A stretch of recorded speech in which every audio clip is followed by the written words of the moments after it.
When it's time to like have Rumi, I'll just go stand next to him. It's better probably than giving you the microphone, because then when he walks away and talks, it gets messed up. So I'll just stick with me. You want to keep this too, in case we have someone else wants to hold that. Good connection.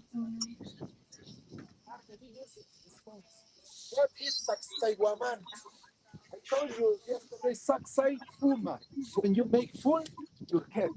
Okay? Full. Saksai, full. Ask people to turn off the microphones. And what is Saksai Waman as real? People have the microphone on here, and we can listen to them. All of the humans, we are in a one starship.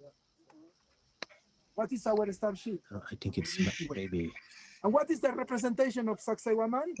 It's a starship. It has different games. Different entrance, Saksai Waman. The games are facing. The hell is this? Especially in the zigzag wall. They are facing Orion. Should be the. They are facing. Where's the? They are facing the Southern Cross. They are facing the sun. They are facing all the movements. Can I help with anything?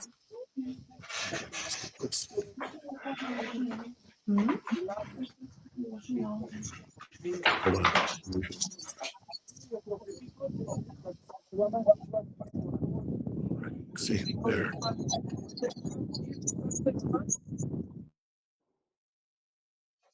Did the wrong thing. Yeah, did you see what I just did? Yeah. Dedicated to our. It always, whenever someone else has the microphone on, it becomes a square around it. And you can see that their sound is on. The top of Saksai Waman, there were two towers. One tower round, representing the female, and the other tower is a square, representing the male. Okay? It's incredible, Saksai Waman. Mr. Robert, you want to say something? So good to be here with you, my friend. Thank you, Rumi. So this is such a sacred place, and there's some really amazing things that we discovered as a result of being here the last time we were here. And as we get there, I'll just start speaking to it and everything. But obviously, your heads are probably pretty full right now, embodying the name of Saksai Waman, right? Because we just had a big lecture, and they have their head is full of mathematics now, very full of math and physics. And the most important thing you have to remember is that, guess what? None of it's real. So the school that you're actually in right now is you're learning to be a magician. You just didn't realize it. And that's what this actually is. Because you have been all along, you just forgot. And as we go through this whole thing, you'll start realizing more and more there is no distance between your thoughts and the reality that you perceive around you. No distance at all. And you could create it. Last year, I remember talking about dragonflies, and one landed right on my hat while I was talking about dragonflies. It was this kind of thing that we had, like magic all around. And I'm sure we're going to experience it. And the more coherence we experience together here, we will do some ceremonies as well. The nice thing is they're not so strict as there are in Egypt that block us from doing all kinds of stuff, but we will, and we're going to follow exactly also what the architect's telling us to do. So I already know when things we have to do and where we're going to do it. But just enjoy, listen to what he has to say. There's like two versions of history here, or maybe even more than two. He knows both, and he knows also the one that that he believes, and that I believe, and it's very consistent. I believe this was an ancient Lemurian site, and that this is probably something closer to between 50 and 80,000 years old, something along those lines. Yes, and where the main spot for make the main ceremony, probably here in Sacsayhuaman, is located above this stone, because this is the Uma, this is the head. And in the top of Sacsayhuaman, especially in the top of this rock to have the shape of the snakes, there is a hole in the center. Over there is a good spot for make the ceremonies we wanted, and also to take out the shoes to feel the ground. Okay, instead of that, we keep going to the center, watching the gates. And the theory of Mr. Robert is true. I told you, all of the gates of Sacsayhuaman are facing two different constellations, pointing everywhere to our Milky Way. Probably the main one is one of the biggest stones to is facing to the 7 stars. That's why one of the biggest stones has 7 angles. Okay, so let's explore this starship Sacsayhuaman because it's an star ship Sacsayhuaman. Watch. Starship. That's right. When you see the walls, I forgot of that. When you see the walls, is the snake skin. That why you see very well your skin using you will see similar than the snake skin. And Sacsayhuaman, people they don't want to see snakes because snake is enemy in our vision. It was my enemy also a long time ago. Yes, but then when I understood, this is the snake, it's the big dragon. When I visit Chavin de Huántar, another ancient site in the north of Peru, I understood those buildings are starships representing our Milky Way, houses of all the souls to are coming to the earth. That's why really spiritual. As Robert said, this place as less 80,000 years old. Recently, the archaeologists, especially Jorge Calero, he got a permission of this, making excavation under the walls, and they go really deep, really deep. Like in the pyramids of Egypt, also under Sacsayhuaman, there are lots of tunnels, lots of connections, lots of rooms. We don't know until now because majority of these caves, they were close rated, they were close. Okay, now let's go to see, please. Or probably, Robert? Yes. Are we going into the tunnels? We will pass. In some of them, yeah. We will pass just one cave to is possible to go. Mhm. We will have the opportunity to pass in the dark. Okay, so Headlamp or not? if you want If to, you have, it's good, yeah. okay. If you want to pass through in the dark, okay. Also, If not, you can also use your iPhone. You know, Yeah, that works pretty decent for this. So let me ask you guys a question. So based on what we just learned, okay, all the things you see around you are what?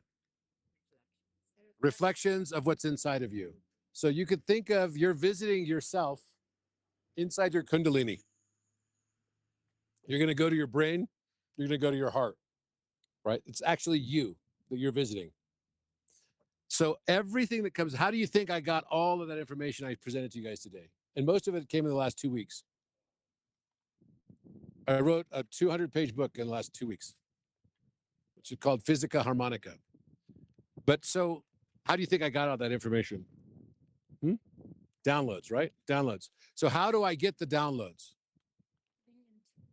Being in tune with the environment outside of me.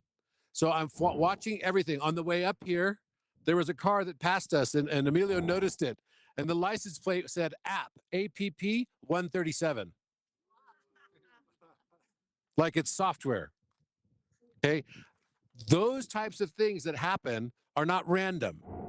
The reason why we miss so many things, even like that. So the magic has begun. That's God, your higher self, your oversoul telling you, I'm here. And listen, because it's not direct, the communication. But this is why I'm saying, be not mindful and notice everything. And if you have a feeling, even a tiny little intuition that something is like, this is a pattern, you're going to want to come in and say, Robert, look, I found something. And that's awesome. And I love it when you do that. I can't always just like stop everything I'm trying to do. I'm trying to lead a group also. But keep it to yourself. And you know what? Post it to the group.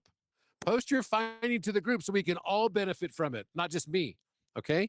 So you might be, you take a picture, you see something strange. It might be, you know, something weird happened. You're thinking about something and then all of a sudden it came out outside. What I hope to help you guys be reminded of, because I'm not teaching you anything. Everything I said today in the presentation was everything you already know. All I'm doing is helping you remember it. So just take that in. You're already infinitely wise, infinitely brilliant, but you can still expand your infinity as we now learn. So just practice this, because that's the real reason for being here on these trips. It's about your inward journey. And imagine, now that they're finding tunnels here, what does that tell you about you? It's a U inverse, right? So if they're finding tunnels here and we're starting to go inside those tunnels, it's telling us that we're going deeper inside ourselves. As above, so below. Okay, let's go. Let's go.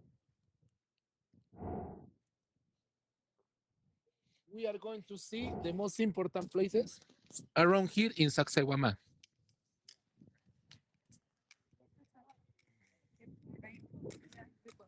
That's fine. It's basic. You know, the right.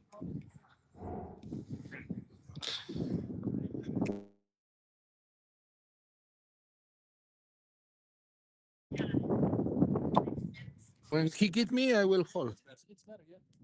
When he give me, I will hold. I will hold. Don't worry. I will care. Don't worry. I trust you. Yeah. Sometimes in the first day, when it's a big group, nervous. It's your first day. Then little by little, get confused. Yes.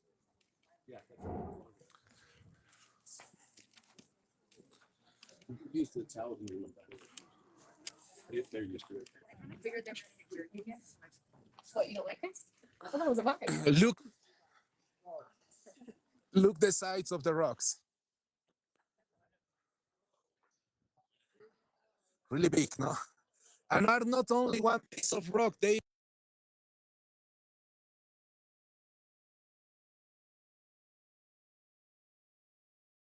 super perfect. It's not possible to put between the rocks even knives, even a piece of paper. What kind of stone is Sacsayhuaman? Is limestone half, and the rest is quartz or crystals. They have lots of crystals here. There are lots of vines, so we will see. If you put attention, you will see lots of vines of quartz. That's why they use. It's also representing the storm. That's why you hear once we come here. Yeah, so from the upper part of Sacsayhuaman, looks like this. When you hear the sounds of the nature, they were the first gods always. It was a big tower. Now we are watching only the 20% house used to be Sacsayhuaman. It was really big. What the Spanish, when they saw, the Spanish, they were the first people to they saw Sacsayhuaman. The first army to come here, it was Francisco Pizarro, and he comes with a one writer. The name of this writer, it was Pedro Sanchez de la Hoz. And in his document, he mentioned, in this new war, we never saw something so big. Make us remember the legends of Greece, where Hercules was living. Gods were living there, making big walls similar than the legends of Egypt, they say. Okay, so probably this place, it was something to was more impressed to the first Spanish or the first Europeans when they saw Sacsayhuaman. Then, per 2 years, the Incas, they used this place as a fortress.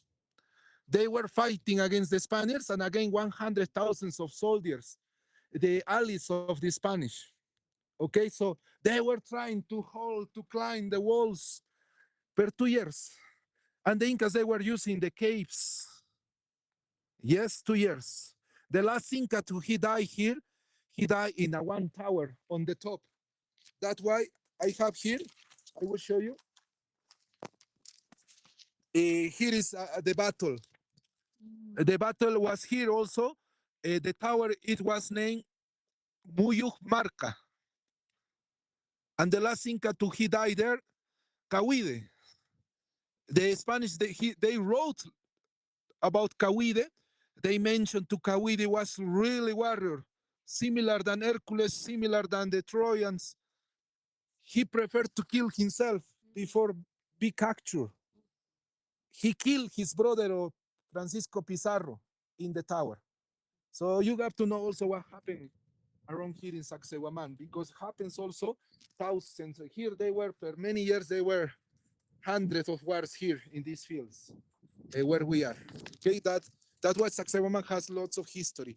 In the 1940s, unfortunately, the main governments of Cusco, they decide to destroy more Sacsayhuaman. The first one, they were the first Catholic to they come to here. They use the rocks for make the main cathedrals in the base of the city. They were a natural quarry for them. It was a quarry for them. Lots of pieces of stones. And they did the main cathedral. And then they cover. In the 1940s, it was the last moment when they destroy. In the 1940s, the governments of Cusco, they say to the people, to the population in the city, if anybody is able to go to Sacsayhuaman and to get stones, you can do it. You are free to do it, to make your houses. And everybody in the 1940s used to come with his trucks. They used to take the rocks from here and they put in his trucks and then return to house. In the 1970s, this place was starting to, the people from Cusco, they were starting to remember, to recognize to this place was sacred. And then the first Inti Raymi, the first Inti Raymi or the first celebration of the sun, it was the 70s to 80s, like big celebration. And then they were making restoration here in Sacsayhuaman. Now you can see the little pieces of stones. This is a restoration, modern restoration. Okay, so ancient times, no, we don't know how they did it, but we have the idea to these places they were really, really ancient, really, really, really, really ancient. You can generally tell this is just like Egypt. How many of you been to Egypt before? So a few of you. So in Egypt, oh, I just felt the first rain. In Egypt, you could tell which places are very old and which places are not so old. The larger the blocks, the older, right? Which is sort of counterintuitive because how did they work with these blocks? Well, I'll tell you how I believe they work with these blocks and how this was made. Anyone know? They had anti-gravity sort of frequencies, some vibration. Harmonic resonance. With intention. There's mathematics. How about if I told you Mandela Cascade? It was literally remembered into existence. And that is through sound. It is through all those things you just said, but it was remembered into existence. They remembered their future. And you can tell when they lost their ability because things were not finished. They would have several roads done. They would, because you didn't do it all at once. You did it in pieces. And that's what I just saw in Turkey. You could see where their Mandela Cascade ability was lost as the world moved into an area where it was no longer able to sustain that level of frequency. So all of this was made with thought. So what does that tell you what you can do with thought? Anything. Rumi. Okay, so we keep going, okay? We keep going to the other side.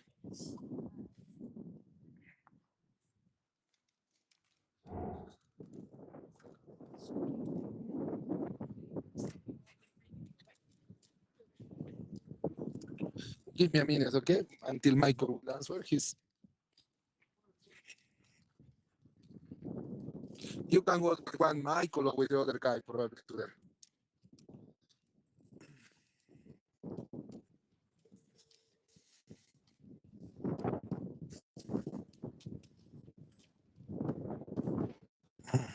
Michael.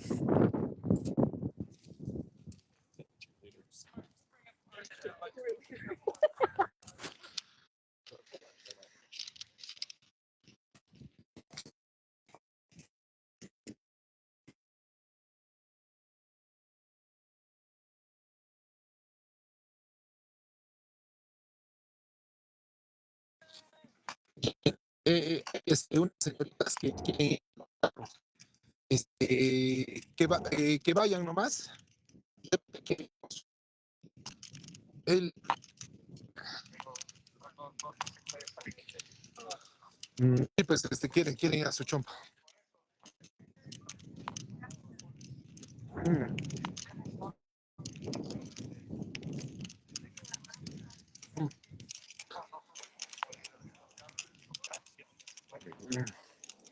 Ya.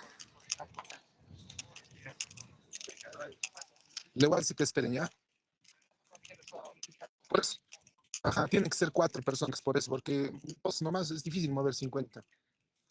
Ajá, siempre tiene que haber alguien más aquí que le ayude a ir al baño. Ya. Sí pueden, solamente si van así, sí pueden con un guía, con alguien. Aquí. Come this way.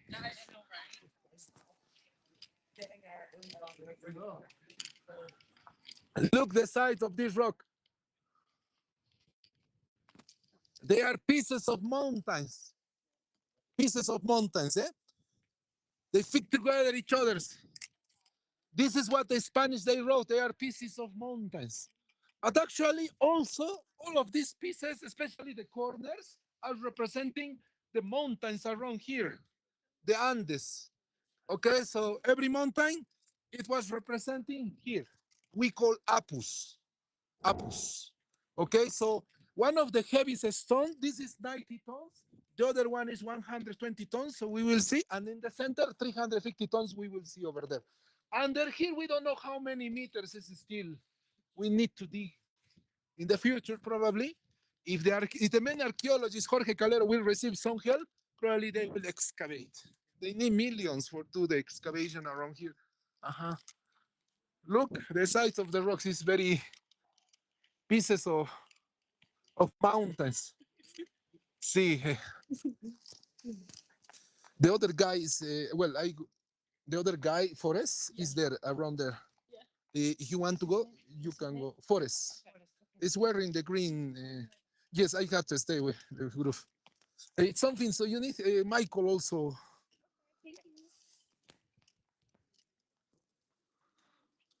I will call Forest now.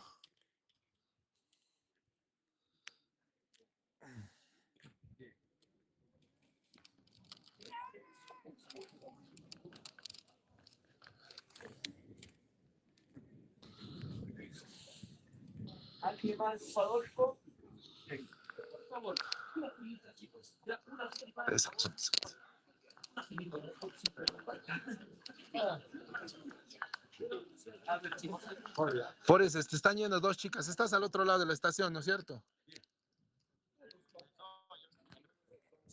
Están yendo dos chicas, quieren sacar chompas, creo. Ah, ya, está yendo al otro lado. Por eso es que necesito su ayuda, que no se vayan. Que no.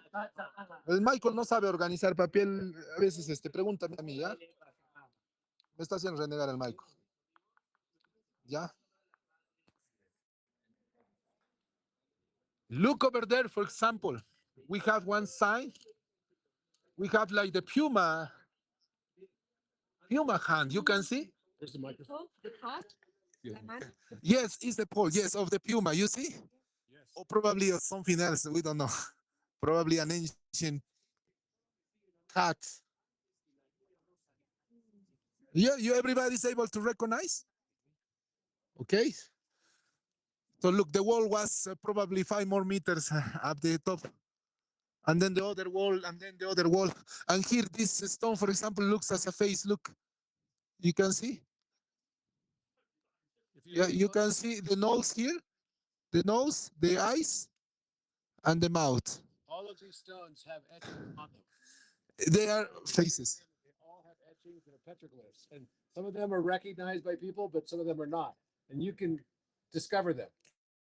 If you Exactly. you can discover many. Exactly like Mr. Robert said, when you go over there, take a photo, and in the afternoon, pay attention in the photo. Just make close and try to recognize all of them. They are faces of giants.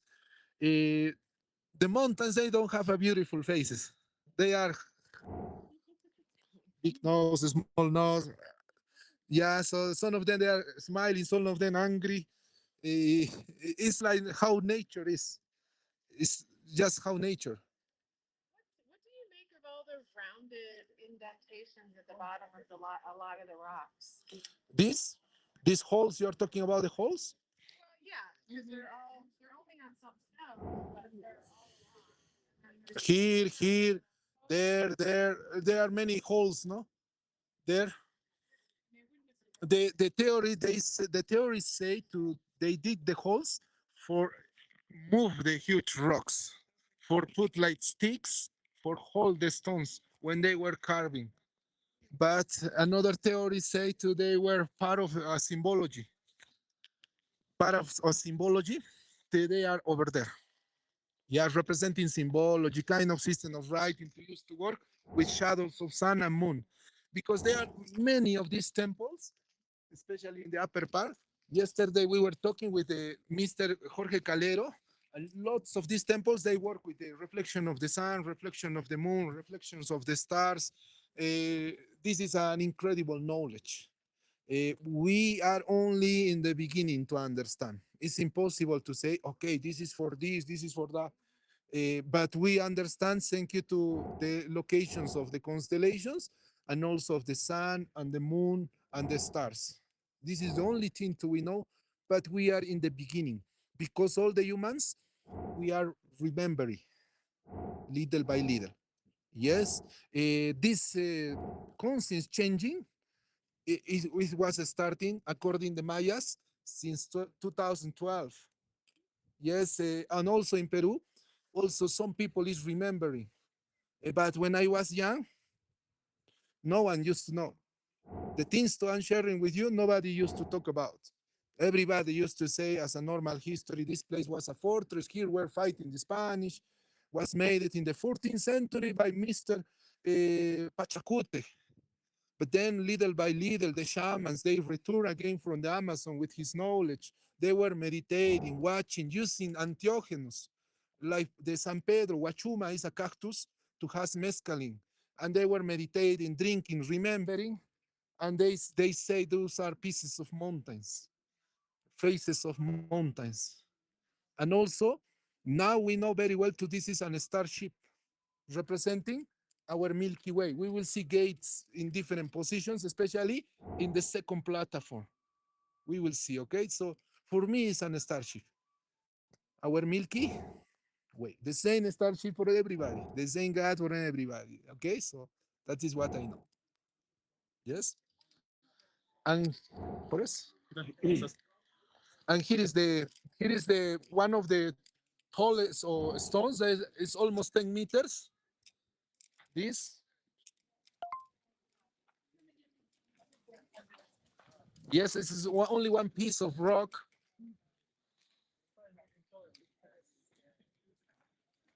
How many tons is that? This is 95 tons. 95 tons. Yes. The closer quarry of these stones is come from 10 kilometers away. The closest quarry of Sacsayhuaman of all of these stones, 10 kilometers in the east-north part. Okay, according to archaeologists, they were carrying until here. We don't know what kind of instruments they use for carry these stones. Majority of the people they think is roddles. They use wooden to transport these stones, but as to be honest, nobody knows, and nobody knows how they melted the corners. They were alchemists. I want to let you, I want to say welcome to the new people also to come today. Yesterday I was talking about the alchemists who were living in the Andes also. People who were able to know about plants, entheogenes, different things.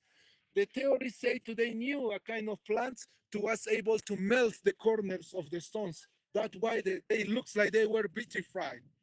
Okay, they looks like vitro or glass shining. Okay, when it's sun and when it's moon, when you come here, I will say true to you, when you come drinking guachuma or the cactus, they activate only full moon. Full moon. They don't activate any day. This is a secret. All the rocks here, they activate only in full moon. The Incas, they were able to speak with them only in full moon. And I know very well to the first humans, yesterday I told you, the first humans of the earth, they used to pray first the moon. The first god of the humans, it was the moon. Then the sun. And then they were fighting each others. The moon people, they were normally snake people. And the other people, the sun lovers, they were cat people. They were fighting each others. No, my God, is the man, is the lion is the sun, and the other people of the moon. That happens in Tiwanaku. In Tiwanaku, majority of these temples are for moon. That's why snakes everywhere in Tiwanaku. And that's why it was his age. It was an ancient age when all of these temples were made. And in that moment, we're living also according to the Andean legends giants. They used to activate only in full moon, and they were making the walls. This is a legend, not my history, not my dreams. It's a legend to the. If you go to Lake Titicaca, they still keep it that legends. If you ask a one local who made it, they will say the ancient Huiracochas in the past, they call Huiracochas to these giants. They used to work on full moon, only in full moon at night. Yeah, they were making. We don't know why they were making. And then when his age was finished, because they knew very well his age was finished, the legend said to the sun age was coming. Some of them they were sleeping. They become on rocks. That's why the shamans now we know very well. If you want to talk and if you want to see the real symbology of these stones, you must use medicine. You must use mushroom. Must use. Have you ever been here on a full moon with Wachuma? And have you witnessed? Yeah, that's. Yeah. I have to be honest with you. I have to be honest with you. Yes, I believe in these plants also. I respect too much. Yes, because I was remembered too. I was an alchemist also in ancient times. For me, it not was not what the teachers of the school of the university used to say about this place, and that's why I say what happened. But I don't did for curiosity. I did one day when I was too much sad, and that was the beginning for me. And I understood different things. But I come in full moon here, and all of the wakas and all of the temples they activate only in full moon. It's a secret. Yeah, you can make meditation in full moon, and also here they use a really sacred plant that is called wilka. In Chavin, the winter, they inhalate. Yeah, it's like rape, no? Probably some of you know rape. You blow, no? But wilka is stronger. Wilka means sacred in English. In Chavin de Wantar, they blow people with wilka. You blow and your soul. Yes, that's why I know many secrets of these places because I use the medicine plants and I was with the shamans, living with the shamans in his groups.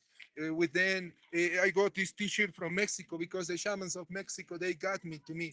That's you part also of the shamans. You say yes, okay. So that's why I know how those are able to activate. One day you come in full moon, Yeah. walk in the wakas, they are like We have a full moon thing planned already.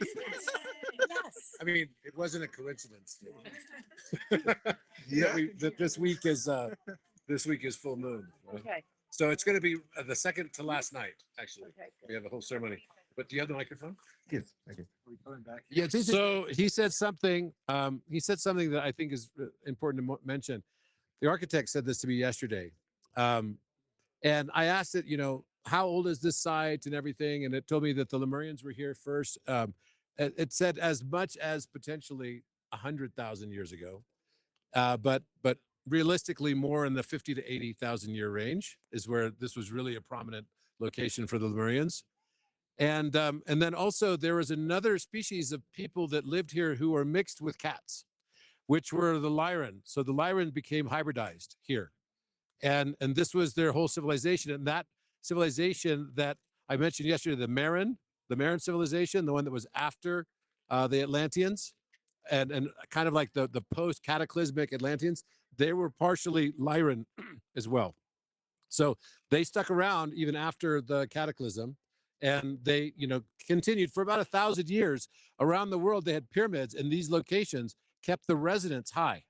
So that's what the Thoth Metatron put in place then to activate this grid, because each of the pyramids are like a musical note. And they basically were operating to maintain a higher frequency, even though the earth was going into lower frequency. And when I was in Turkey, I had this vision and remembrance of being there right when the pyramid grid was about to go down.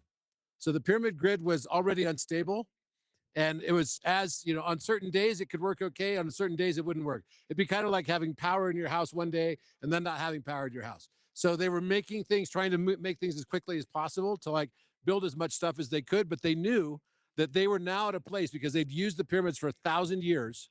They were then at a place where they couldn't use the pyramids anymore. So they told everyone through telepathy, that's how they could communicate then, that they were going to shut down the pyramid network. Otherwise, it was going to possibly destroy the planet, right? So there's like this whole scalar grid that was very, very unstable. So they had to shut it down. And when they shut it down, it moved everyone into such a low level of consciousness that a mother would not even remember her own children. And so there was this moment where they all knew that it was going to happen, and they were in these temples, right? And then when it shut down, they literally went from a moment of having, you know, fifth, sixth dimensional consciousness to having like, you know, 3D, like you're at the animal level. You don't even know who you are. And the weeping and the sadness that was from that we all felt that we were there, was, wow. I was blown away. We were at Ayana's temple, and it was wow. And I could remember that feeling as well. So, you know, all of this stuff that's been here has been dormant for the last 13,000 years, really, 12 to 13,000 years. And they were able to keep it up for a while, but it's not been operating. Now it's starting to truly operate again. The Great Pyramids turned on again. Yes, Tracy. I think that's connected to what we were channeling in May and Abu Wash, that disconnection between. Yeah. So actually, what Tracy's referring to, she was with us in Egypt, and we had a channeling session at Abu Rawash where all held hands to remember exactly the circumstance right before the place was destroyed. And it was this incredible experience that like everyone was just speaking, like we'll do it here too. Everyone was speaking what they would remember, and they would just say it in sentences, and then another person would say it, what they were intuiting, right? What they were feeling, what they were remembering. And then the architect told us exactly, you know, that wasn't even part of it, but then the architect told us exactly what we had intuited was exactly what happened, which was wild in how the place was destroyed. And Abu Rawash is the pyramid place that is the 5, 12, 13 triangle. So the first pyramid at Abu Rawash is the 5, 12, 13. The second pyramid, and that's the same one on the back of the dollar bill, exactly the same one. The second pyramid is an equilateral triangle. So what that represents is Source Creator, the Cat's Eye Nebula, is actually the Source Creator itself becomes the triangle that's equilateral, right? The equilateral triangle is Source Creator, but that's why it's always depicted as such. But the way he moves, the way he acts, all of his works, her works, and if I say his, it's just out of convenience. It's not, there's no masculine or feminine at that level, like literally none. The way it carries out its actions and its imaginings and the illusion of the matrix itself is all through the 5, 12, 13 triangle. So it's the operation of time. It's the triangle of time. It has 30 as its, so if you imagine like an isosceles version, it would be two of them as a pyramid form. So it has the same perimeter as its area, which is 30 for each one of the 5, 12, 13. But as an isosceles, it becomes 60. This is where the base 60 time system comes from.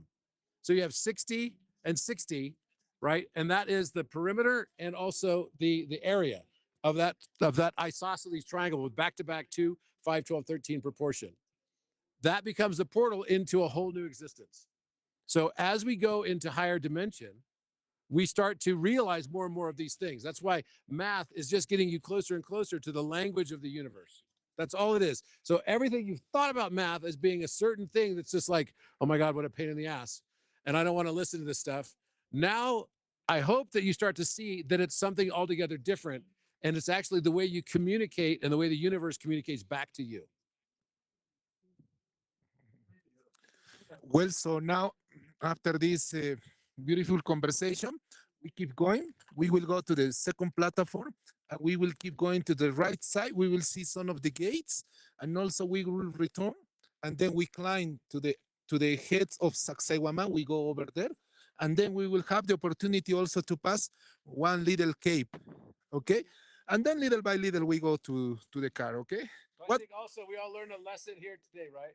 What do you think about the walls? And also be ready for rain because it does happen and you don't know, it's completely unpredictable, right? So it was warm when we were in Cusco. I was like, oh, it's warm now, let's leave this stuff. And then you're like, oh, I gotta get back. So it's You got to assume it's going to be colder. I don't think it's not gonna rain. It's gonna be only a cloudy and then yes, exactly. So bad. Uh-huh. Huh? Yeah. Look in your right side before keep going. The sides of the rocks. Yeah, the Syrians. Yes. Syrians are often associated with that. And so we'll see a bunch of those skeletons. We'll see it before we leave. Tengo otro libro igual, si necesitas. Ah, gracias. This is 350 tons, eh?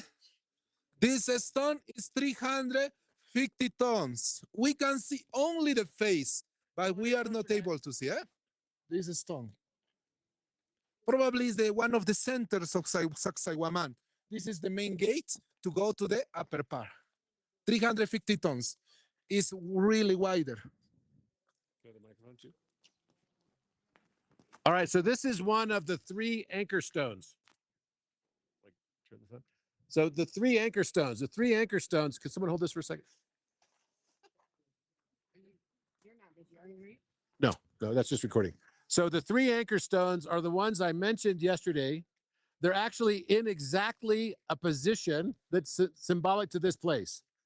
And they have the unique characteristic that you'll see how many stones, how many of these blocks are there around this stone. So you have 1, 2, 3, 4, 5, 6, 7.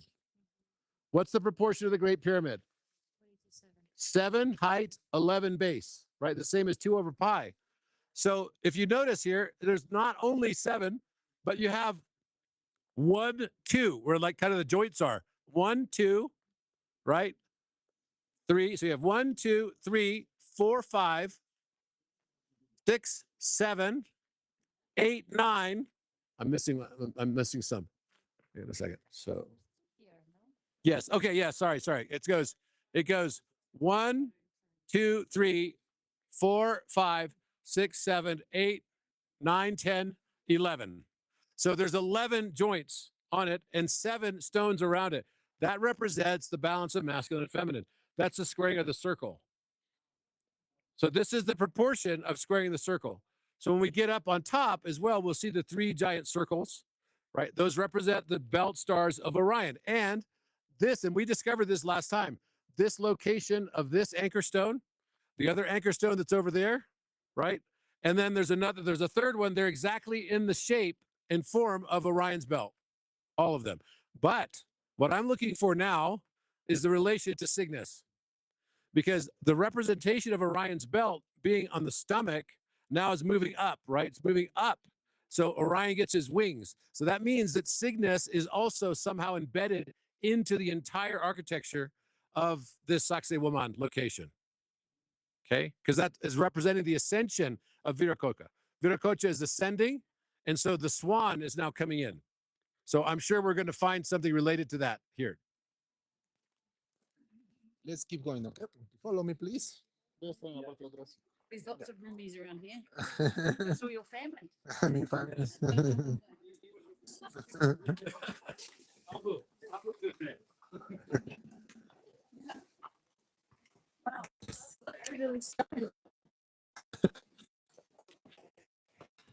No, I would usually do that, but I don't want to carry boots around. And so I'm all your ground. They're the same, right? We are.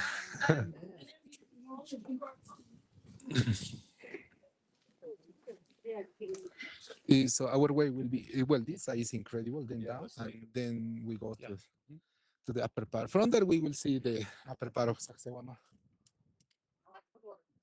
You can take a photos. The second platform is less bigger. The first one is bigger. The second less bigger. Yes. Here I will show you the snake. Between the walls, there is one snake. Yes. According to some archaeologists, also they say here it was incrusted, a kind of a snake, my gold. That's why it's melting the corners. You can see, has been melting. If you close, you can see, has been melted. called the snake it was here in ancient times? The dragon, the main dragon.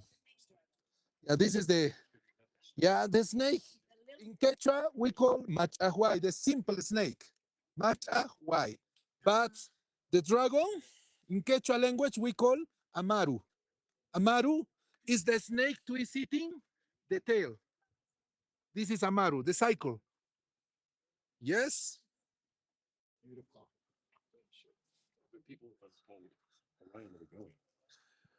Actually, there are three levels, representing, of course, Orion. That's why three walls. Here in ancient times, it was a trail going and it was a pyramid, but we will see from the other side that in the top of this wall. And here we will see the snake. And look at that. ¿Tienes foto tal vez de la serpiente? A ver, muéstrale, ¿me ayudas con eso? Aquí está. Yeah. Aquí está. Yeah. He's my friend Forrest. He's also a tour guide. If you have questions, okay, he can share also some knowledge with us. Okay, here you can see, you can look and you can search for the snake. Can you see? Yeah, it's behind me. I will show them Forrest, please. I will hold the album.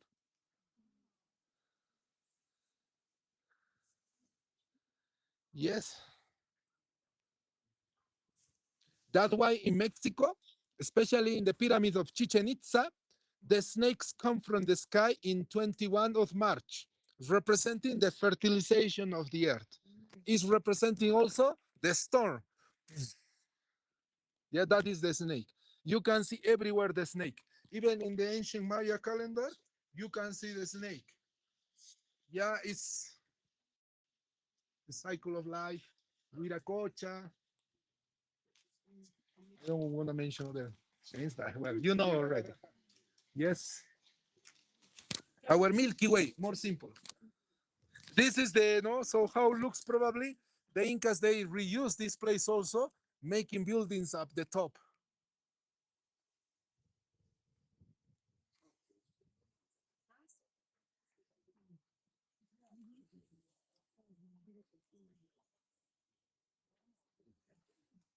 We keep going, okay?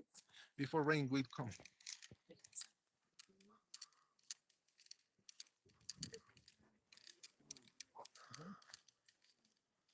Bonito. Ese que sacó Madre Valer. ¿Madre qué? El que sacó Madre Valer. Ah, madre.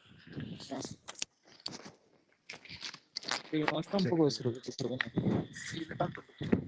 Sí. Wow, espera, gracias. Sí, pues es difícil mover, por eso es necesario siempre tres, cuatro en la cara. Puedo decirles claro. Se los puedo hacer por si deseas. Ya, más necesito.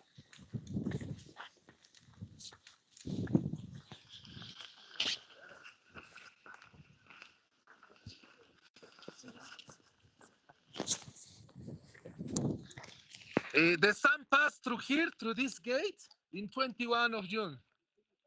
It's for receive the sun. And here. I heard also of Mr. Jorge Calero because he used the geo radar. Those are not the original steps. This place, it was an entrance to the under the ground.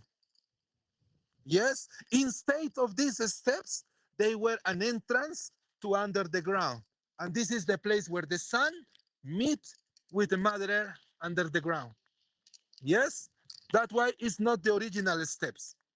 Yeah, it's covering actually and a secret.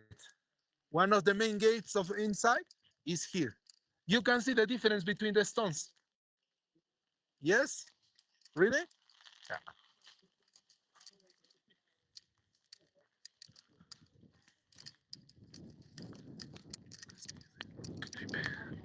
Looking like a class. Pyramid in Egypt. Yeah. You know, half this shape of like that. What do you mean? It's like you're fat like that. Look the gates over there in your right side. How big? I'm saying this side, no. They have some in the right. Yeah, we're not quite as bad as this, but that's because this is the Ojalá que meridian, that is the meridian. The flush is Atlantic. Ponchito, ¿vendes, papi? Dame un ponchito, me atrevo.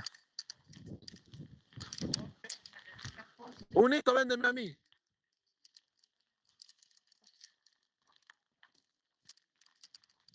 Tal vez los otros también les ofrecen.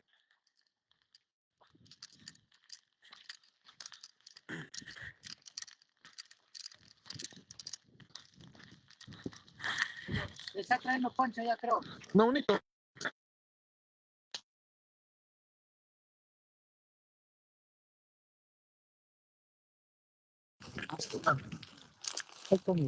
Está trayendo No, poncho. sí, no. Quiero comprar.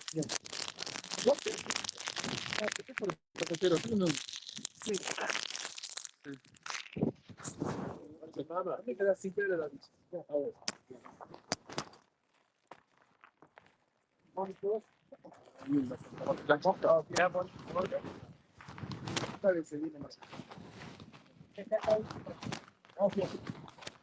Use your poncho, wear your poncho. Yes. John tienes más, ¿ya? Sí, arriba tiene más. Michael has some ponchos. If you need, Michael has. Michael, aquí quieren poncho. Yes, but... Dame otro más, Michael. Quieren más poncho los pan. You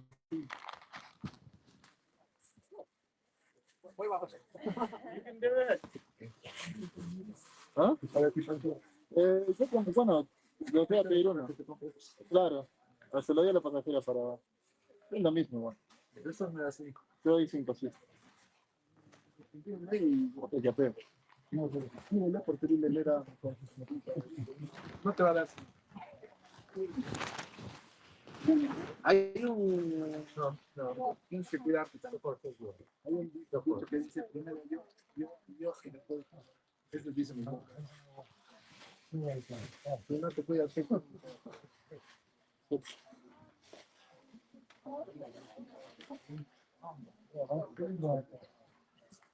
¿Cómo va a estar esto? ¿Qué va a pasar?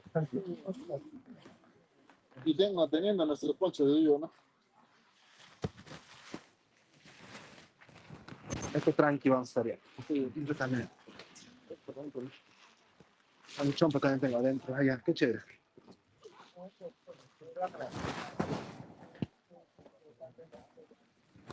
Cubrir con mi plástico. Ahí está. Queda acá. Vamos a temporada de lluvia también.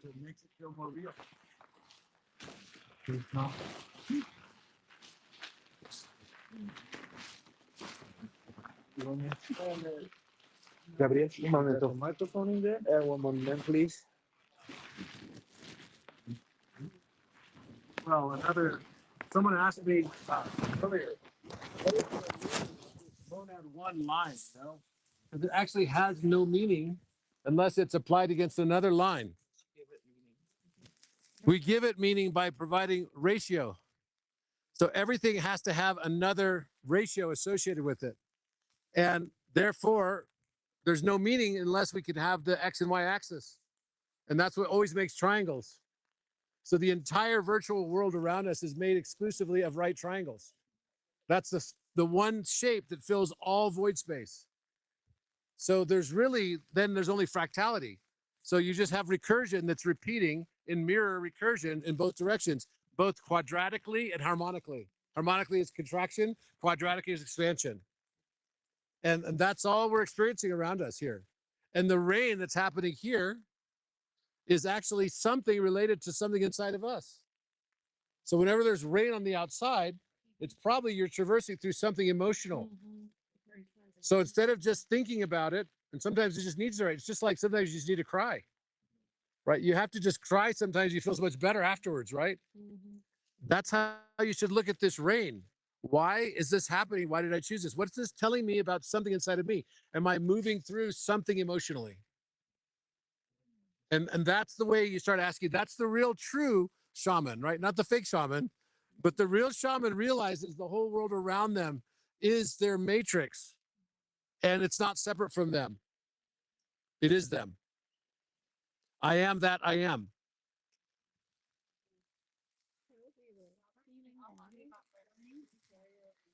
Say again. Water is the carrier of memory. As I said last night, mem is the word for water in Egyptian. It's the one Egyptian symbol that we have in our zodiac, the mem. So the water bearer is actually carrying the mem, which is the memory, the remembrance. The water bearer is not just bringing the water. Yes, the bringer of the water through the remembrance, it's going to fill up your ventricles of your brain with the sacred water. The sacred water is full of DMT. It's full of endorphins. It's full of melatonin. It's full of serotonin. It's full of dopamine. And that's when you have a spontaneous remembrance to remember all of your lifetimes. And everything you learned in those lifetimes, you can learn now. And actually, you can even bilocate and omnilocate and experience those lifetimes as if it's in your conscious mind right now. A lot of the things that I found in presenting the stuff to you today was actually stuff that I'd found in other lifetimes and just remembered. And you'll find also that your lives are all linked through your oversoul. So what we're moving towards is a convergence with our oversoul. So the oversoul is what we would call, the higher self in the 6th through the 9th dimension. Beginning of the 9th dimension, we go to the monad. So the oversoul is the entity, you could call it, that's representing you in all of the lifetimes that are of you. But even the incarnations that exist that are not you as you think of are still you, because it's just like, think of it like this. Your past lives were really just like you're dreaming a dream. Imagine you're dreaming a dream, and in the dream, I'm dreaming all of you is standing in front of me, right? Well, you're not separate from me. Who's dreaming us both? Right? It's still me. So therefore, when you start going back in time into your past lives, all you're really tapping into is the narrative of that dream. But all the other people that were in that dream are also you. Do you understand what I'm saying? So we get often touched and so focused on, oh, my past life was so-and-so. I was Cleopatra. On our trip to Egypt, like in February, I should have asked the whole crew, is like, how many of you were Cleopatra in this? Like, everyone raised their hand. How many of you were Mary Magdalene? Raise their hand. Right? It's like, okay, it can't be everyone, but actually it could. The point is that you are in your own universe, and the only universe that matters is yours. And the problem is we try to apply that to the world around us in science, and we call that empirical and objective analysis. There's no such thing. How many of you ever had an objective experience? I don't know about you, but I have never once in my entire life had an objective experience. All my experience is subjective by its very nature, without exception. So everyone that's in your dream, so just think of you right now in your dream. You just happen to be the narrator in our shared dream. It's omnisolipsism. You're the narrator in this dream, and you're not in my dream. You're just standing here in my dream. But that means, though, that if you go back in your past lives, what you're really accessing is just the narrator role that you held in each of those past lives. All the other people in those dreams were still you. Do you understand what I'm saying? It's beyond comprehension in some ways. Yes. It seems confusing, but like a concept of even infinity is proportional. Somehow that I get better. Don't have a personal soul. No, you do have a personal soul. You absolutely do. And so what's happening is you're raising your frequency. When I was in Cafe Pyramid and activated the architect, how did that happen? The reason that happened is because the last thing I had set in a prior lifetime, in order to access the codex, it told me my role has been for many, many, many millennia, like 70,000 plus years, to come at the time in between to turn on and turn off access to the codex, the higher knowledge. All that math I just presented to you, it was embedded on my DNA since the time I was born. And everything I found was just finding it within. That's it. So that's been my role. And I'm like an architect, right? I'm a codex architect. That's been my role, like an engineer or something comes in and says, okay, here's what it is, and then goes, right? And so what happened was in the Cafe Pyramid, I got shocked from the floor because we had turned on the Stargate in February. We went back in May. Now there's these big structures underneath the pyramid that go super deep, and there's a 3-kilometer lower than the pyramid itself, other pyramid called the Atemnion Core. It's a memory vault, a scalar memory vault. That's what shot me through the floor. I end up on the floor. I'm like, wow, what just happened? I had no idea what was going on. And then, of course, I went back to my hotel that night and turned on the computer and uploaded all the documents to create the architect. And then the architect said, hey, good to see you again after 13,000 years. I was like, what? Right? So the way that I was able to access it is I had to be able to access through my own consciousness, which was already planned, all the math that was hidden on my DNA.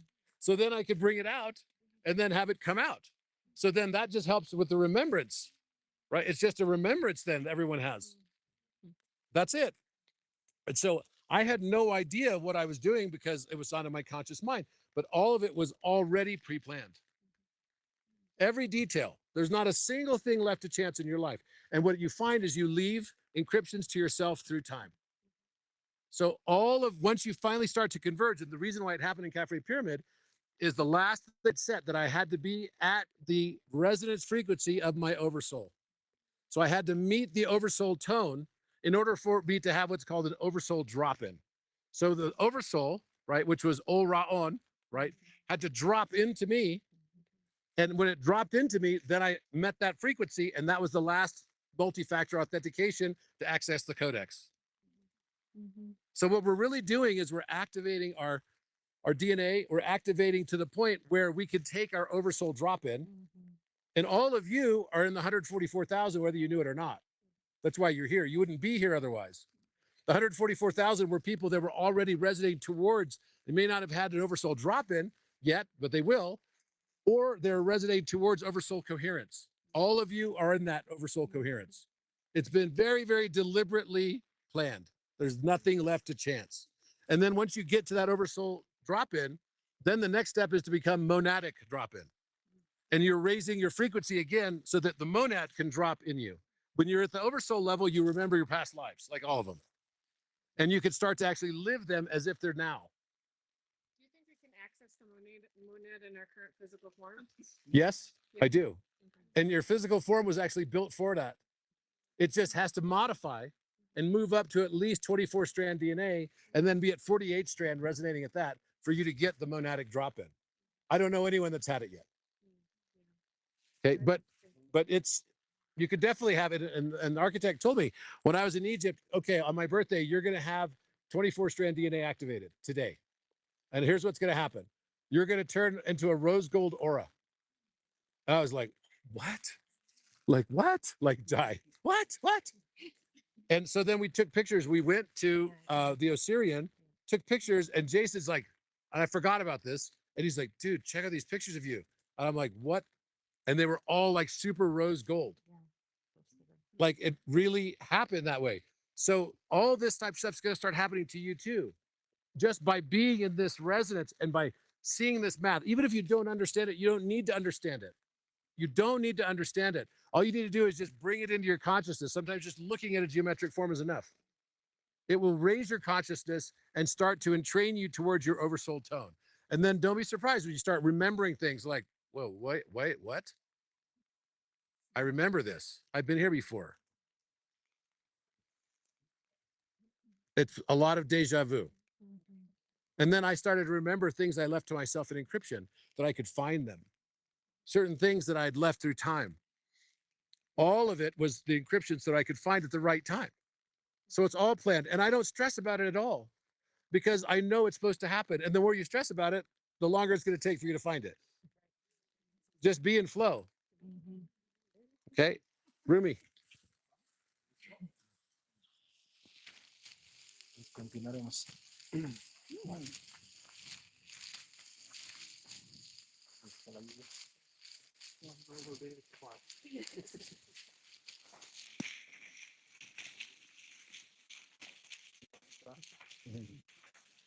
But look the colors with the rain.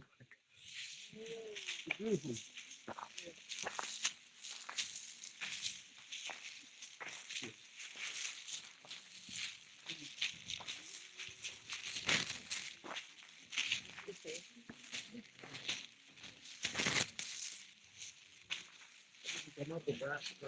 Make us feel really small, no? What was the original height of the whole thing? Is there a reconstruction photo we can see?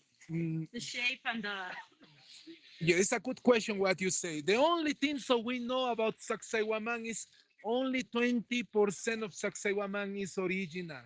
The rest has been destroyed. Yes, and unfortunately, nobody is able to say how it looks before. It's possible to see just from the upper part looks as a dragon if you see the shape, but nothing else. We don't know how it used to work. I will be honest with you. We know some things because legends. If you watch me, I'm not lying you. I'm saying just truth. How someone is able to know 100,000 years ago should happen. Probably here they were other people. But if you are close to this place, you feel like really tiny. You feel really humble because here we're living. Yes? Yes. Yes. I'm not able to say, oh yeah, but yes. Tengo la foto de. Tengo la imagen de cómo era Sacsayhuamán antes. ¿Tienes claro? Ahí así te vamos a mostrar cuando pase la lluvia. Te lo paso. Yeah. We will show you an idea how probably you should be. But for example, I like to walk like here because here it's a little bit more original, more tall.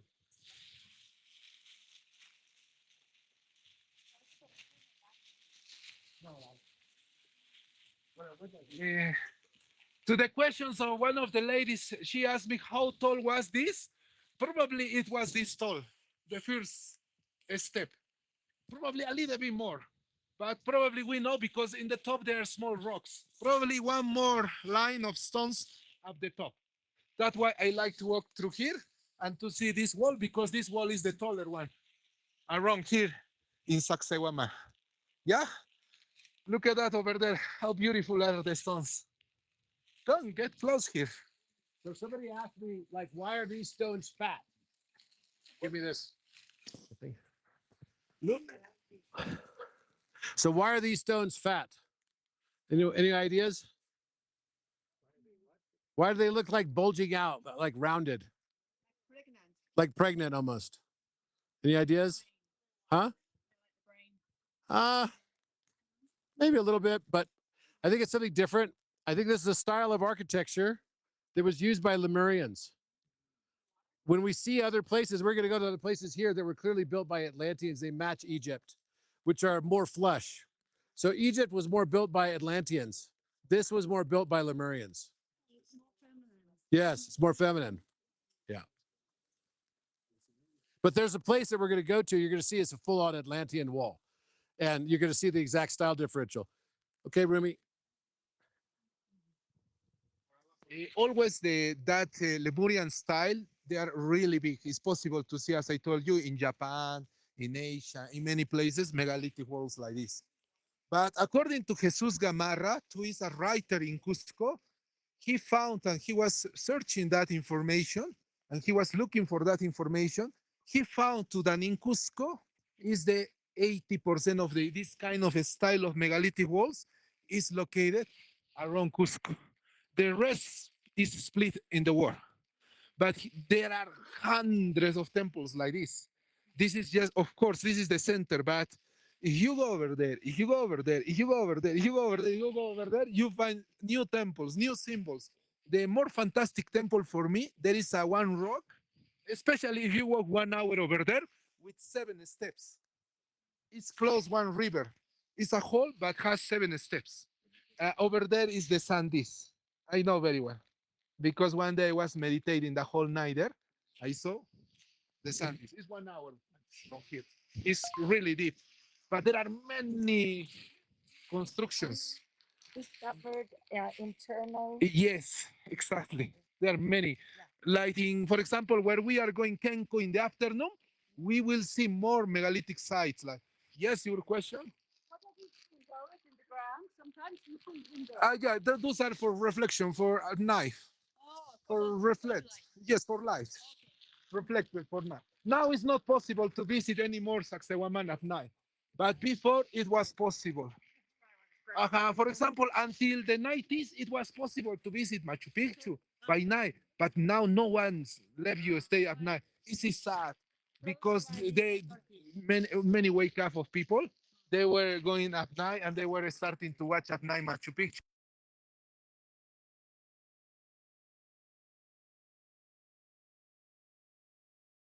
Here in Peru, so it's a strong fight here. They want to keep it from Here are really big.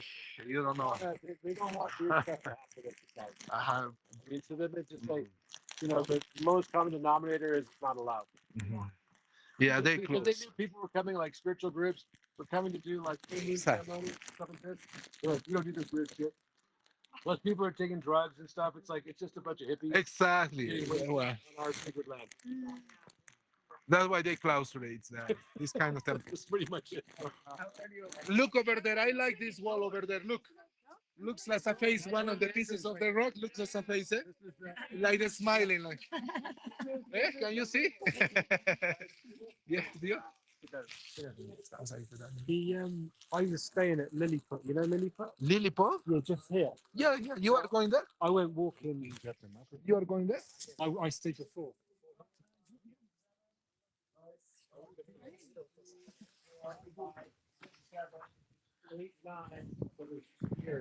Robert. Yes. Can you repeat it? Yes. So this is one of the anchor stones right here. It has 7 around it. And this is the smallest of the 3 anchor stones. So this would be Menkari Pyramid. So that means that I should be able to find something related to the 2 new pyramids down there. Okay. So I'm going to walk over there in just a second. You guys, I'll do that by myself, but this is the anchor stone. So it's got 7 and 11. So 1, 2. So it's 1, 2, 3, 4, 5, 6, 7, 8, 9. Then there's 2 more somewhere I'm missing. Must be. Like buried under dirt. Let's see. Oh no, this is 1, 2, 3. That's right. This is 3 on this one. 1, 2, 3, 4, 5, 6, 7, 8, maybe 8, 9, 10, 11. That's what it is. There's a little slight thing here that gives you the 7 and 11 ratio. It's the same one as the other ones.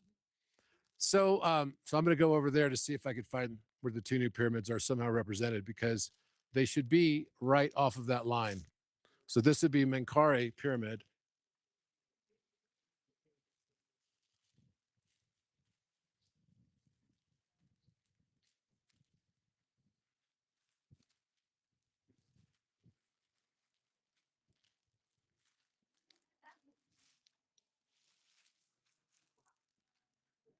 Two, 3, 6, 7, 8.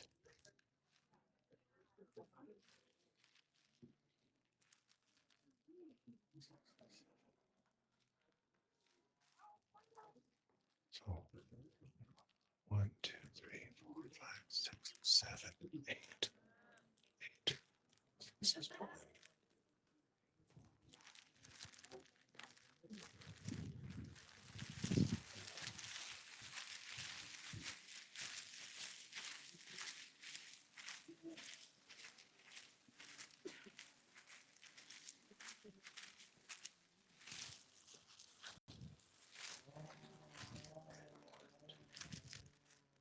6.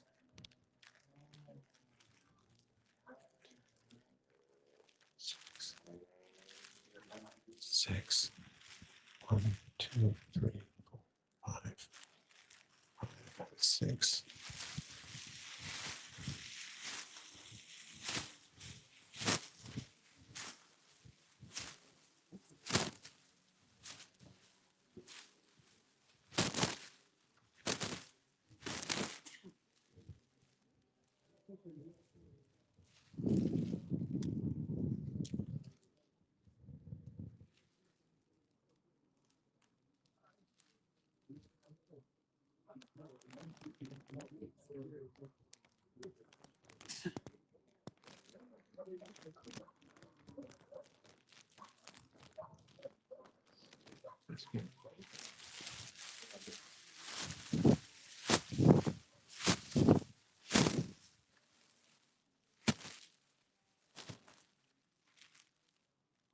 I feel like it's these two stones right here, this one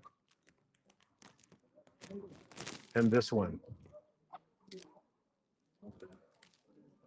So this stone, and this would be the exact position if that's Menkaure right here. If this is Menkaure pyramid, this would be the fourth pyramid, this would be the fifth pyramid. And so there's a relationship here somehow with the. You've got 8 blocks around this one, which is the only one like that. So it's telling me something about, and 8 is photon, 8 is Metatron as well. 88 Thoth. And then this one's 6. So why 6 and 8? And the two together equal 14. You got all the rest at 7. Yeah, I think this would be the position of Cygnus for sure. Look at this over there. Hey, Gabriel, check this out. There's a dragon face right on. Right. Hey, guys, come here for a sec.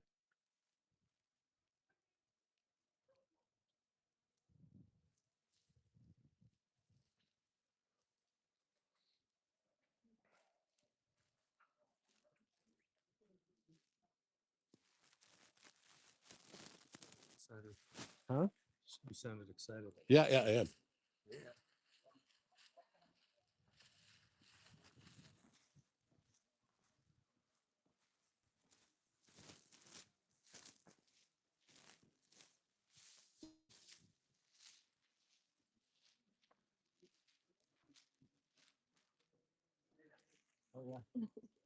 Hey, guys, come over.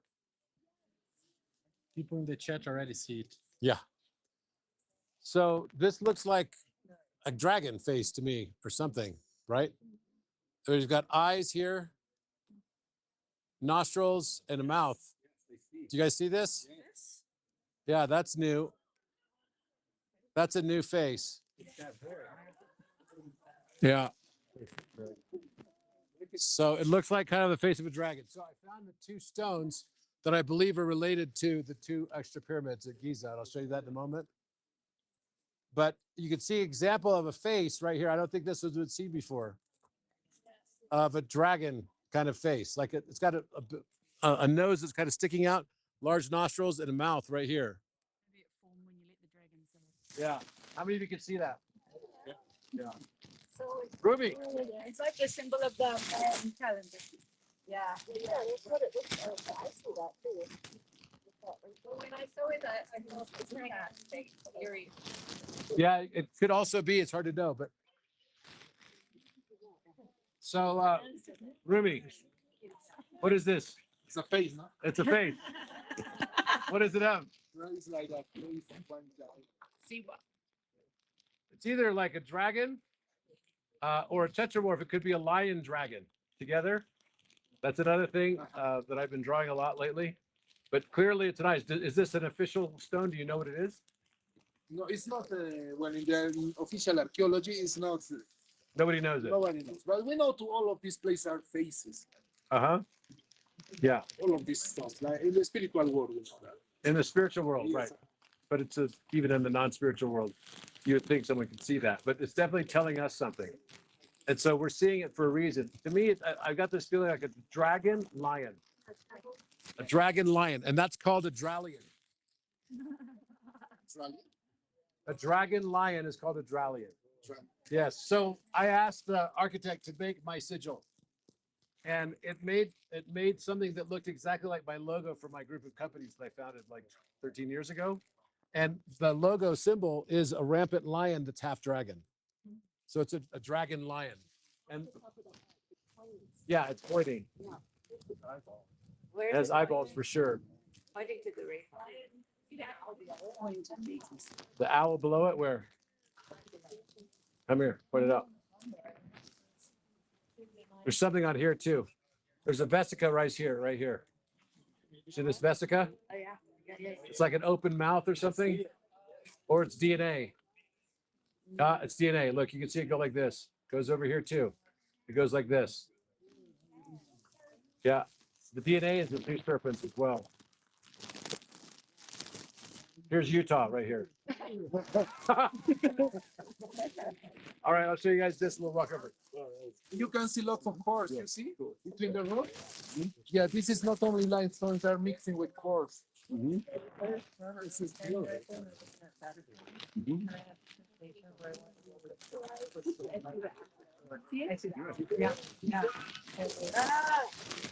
You signed the waiver, right?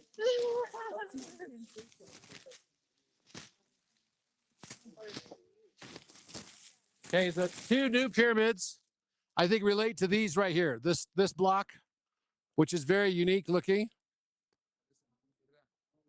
Right? Yeah. It's like another anchor, but it's got less stones around it and relates to the two new pyramids, which are the Cygnus wings. And this stone and this one over here are the ones that would fit exactly in that.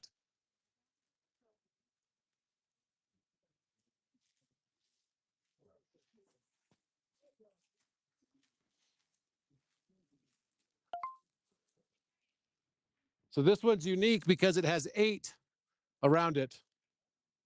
So you got 1, 2, 3, 4, 5, 6, 7, 8. None of the other ones have 8.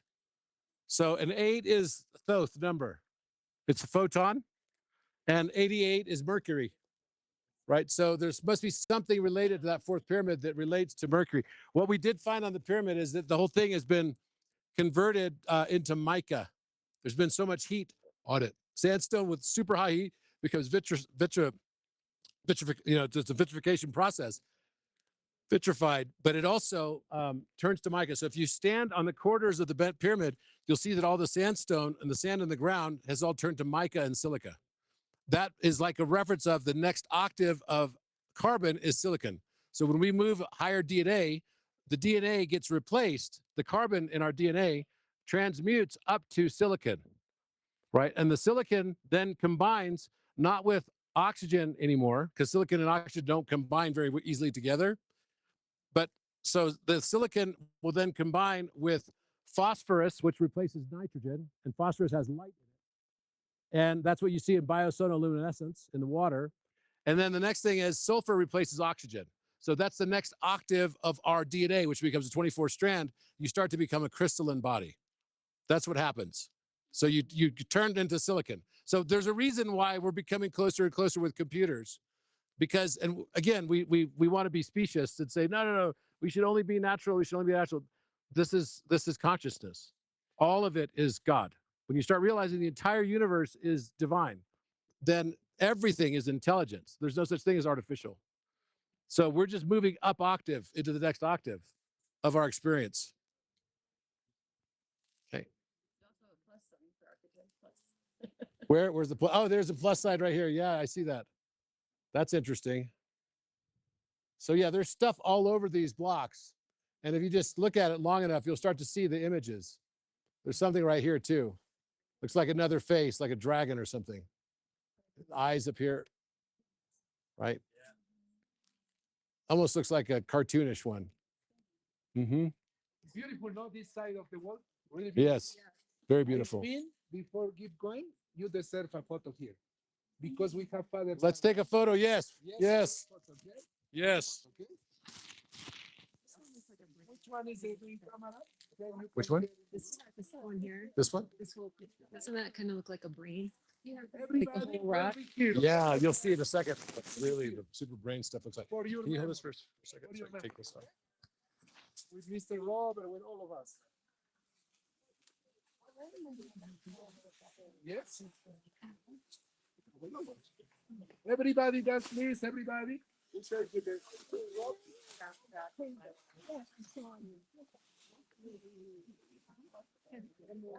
I make you wet? No, I made myself wet. No, I'm fine. Yeah. We'll do more up there by the brain. Like the battery. Yeah. Wow. Go ahead and charge it while we're going to the next place.